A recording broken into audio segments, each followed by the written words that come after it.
Hello everyone, welcome back to my YouTube channel. आज का ये वीडियो है बुक लिस्ट का। ये वीडियो बनाना बहुत ही ज़रूरी हो गया था क्योंकि 90% जो स्टूडेंट्स हैं उनको लगता है कि कौन सी बुक पढ़े, कहाँ से कॉन्सेप्ट क्लियर करें, कौन सी बुक से स्टार्ट करें। तो ये जो वीडियो रहने वाला है ये कंप्लीट बुक लिस्ट पे रहने वाला है कि बैंक एग्जाम क्लियर करने के लिए आप कौन कौन सी बुक्स पढ़ सकते हो। तो गाइज, ये जो भी मैं बुक्स बता रही हूँ ये सारी की सारी बुक A1 क्वालिटी की होने वाली है। जो भी टॉपर्स के द्वारा सजेस्टेड बुक है वो रहने वाली है। तो इसमें एक चीज और ध्यान देने वाली है गाइज कि मैं जैसे आपको रीजनिंग की भी 4 बुक बता दूं, क्वांट की भी 4 बुक बता दूं, इंग्लिश की भी 4 बुक बता दूं, तो ऐसा कुछ भी नहीं रहने वाला है गाइज। मैं आपको हर सब्जेक्ट की 1 या 2 बुक सजेस्ट करूंगी, उसमें से आप 1 बुक परचेज कर लेना। अगर आपके पास में वैसे ही कोई उसका सब्स्टिट्यूट आपके पास में रखा हुआ है तो आपको बुक परचेज करने की जरूरत नहीं है, आप उसी से ही तैयारी कर सकते हो। क्योंकि ज्यादा बुक्स खरीदने से अपने आप को कंफ्यूज करने जैसा होता है। तो हमें एक सब्जेक्ट की 1 ही बुक रखनी है, वो आप चूज कर सकते हो कि आपको कौन सी वाली बुक लेनी है। क्वांट सेक्शन में जो है वो मेजर 2 टॉपिक है, एक है अर्थमेटिक और दूसरा है अपना DI। और जो सिंप्लीफिकेशन, अप्रोक्सीमेशन, नंबर सीरीज वगैरह है ये मॉक से आप तैयार कर सकते हो या फिर किसी भी PDF को डाउनलोड कर लिया उससे आप प्रैक्टिस लगा सकते हो। तो आपको जो अर्थमेटिक के लिए जो बुक देखनी है वो आपको मैं 2 बुक बता रही हूँ, उनमें से आप कोई भी 1 बुक ले लेना। ज्यादा बुक परचेज करने की जरूरत नहीं है। आप सोचो कि मैं दोनों ही बुक ले लेता हूँ, ऐसा कुछ भी नहीं है। तो पहली जो बुक है वो है सर्वेश के वर्मा की क्वांटम कैट, दूसरी बुक अरुण शर्मा की how to prepare for CAT. तो इसमें इन बुक्स में क्या दिया हुआ है, इन बुक्स में ऐसा दिया हुआ है कि लेवल 1 से लेके लेवल 2, 3, 4 ऐसा गया हुआ है। तो आप क्या करना है कि जैसे पहले ही मतलब इसकी प्रैक्टिस शुरू करो। तो पहले जैसे आपका कॉन्सेप्ट क्लियर हो गया तो उसके बाद में आप लेवल 1 लगाना, उसके बाद में लेवल 2 लगाना। लेवल 2 तक अपना SBI PO आराम से निकल जाता है, उससे आगे आपको करने की जरूरत नहीं है। आपको कॉन्सेप्ट क्लियर करना है, उसके बाद में जो प्रैक्टिस लगानी है तो वो लेवल 1 लेवल 2 तक आप लगा सकते हो, क्योंकि इसके अंदर हाई हाई लेवल जाता है।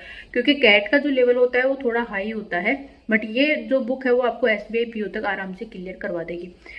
तो अब हम बात कर लेते हैं DI सेक्शन की। तो DI सेक्शन के लिए भी मैं आपको 2 बुक सजेस्ट करूंगी, आप इसमें से कोई भी 1 बुक ले लेना। पहली जो बुक रहने वाली है वो है कंप्लीट सेट ऑफ DI, अड्डा की है, अड्डा 247 की है। दूसरी जो बुक है वो है ओलाई बोर्ड की DI डिकोडेड। इसे आप कोई भी 1 बुक परचेज कर लेना और उससे आप तैयारी शुरू करना। वाली है कंप्लीट सेट ऑफ DI, उसमें क्या है ना कि मतलब आपको एक ही तरीके की बहुत सारी DI मिल जाएगी, आप उससे बहुत ज्यादा प्रैक्टिस कर सकते हो। हर प्रकार की DI आपको इस बुक के अंदर मिल जाएगी। दूसरी जो DI डिकोडेड है वो लाइव बोर्ड की, उसके अंदर थोड़ी सी हाई लेवल की DI है, वो भी बहुत अच्छी बुक है। तो आप यहाँ से भी DI की प्रैक्टिस कर सकते हो।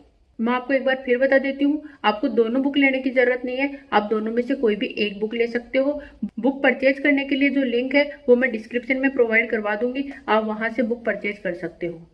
अब हम नेक्स्ट सेक्शन रीजनिंग की बात कर लेते हैं कि रीजनिंग के लिए आपको कौन सी बुक परचेज करनी है। तो रीजनिंग के लिए जो टेक्स्ट बुक की स्मार्ट क्वेश्चन बैंक है वो बहुत ही अच्छी बुक है। और उस बुक की पता है सबसे अच्छी जो खासियत है वो ये है कि उसके अंदर एक QR कोड दिया हुआ है। जैसे ही आपने कोई भी पजल का सॉल्यूशन किया और उस पजल का सॉल्यूशन आपको समझ में नहीं आ रहा बुक में, तो आप उस QR कोड को स्कैन करोगे तो वो आपको उस टेक्स्ट बुक के पेज पे ले जाएगा और वहां से आपको वीडियो सॉल्यूशन मिल जाएगा। तो ये जो स्मार्ट क्वेश्चन बैंक है टेक्स्ट बुक की, ये बहुत ही अच्छी बुक है और इसके अंदर सारे ब्लड रिलेशन वगैरह, पजल वगैरह, डायरेक्शन वगैरह सारे के सारे क्वेश्चन आपको मिल जाएंगे। बैंक से रिलेटेड जितने भी क्वेश्चन है स्मार्ट क्वेश्चन बैंक के अंदर सारे मिल जाएंगे।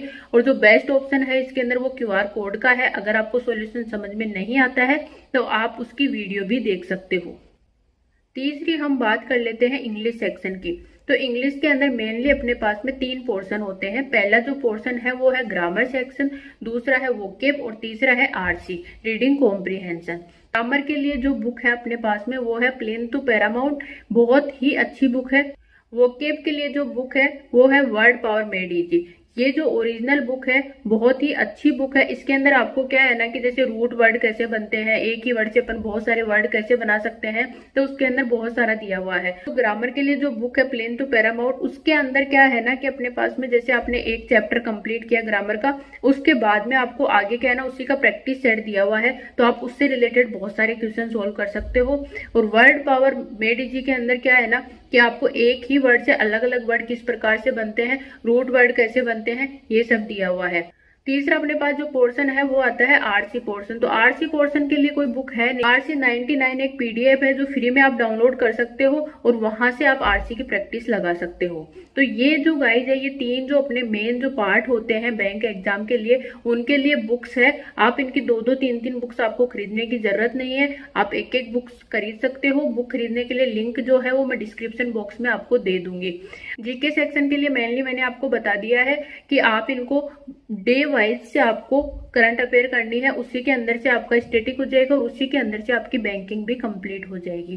तो गाइज ये थी अपने कंप्लीट बैंक के लिए बुक लिस्ट जो है। आई होप आपको अच्छा लगे, और अच्छा लगे तो कमेंट बॉक्स में कमेंट करके जरूर बताना। Okay guys, all the best for your exam.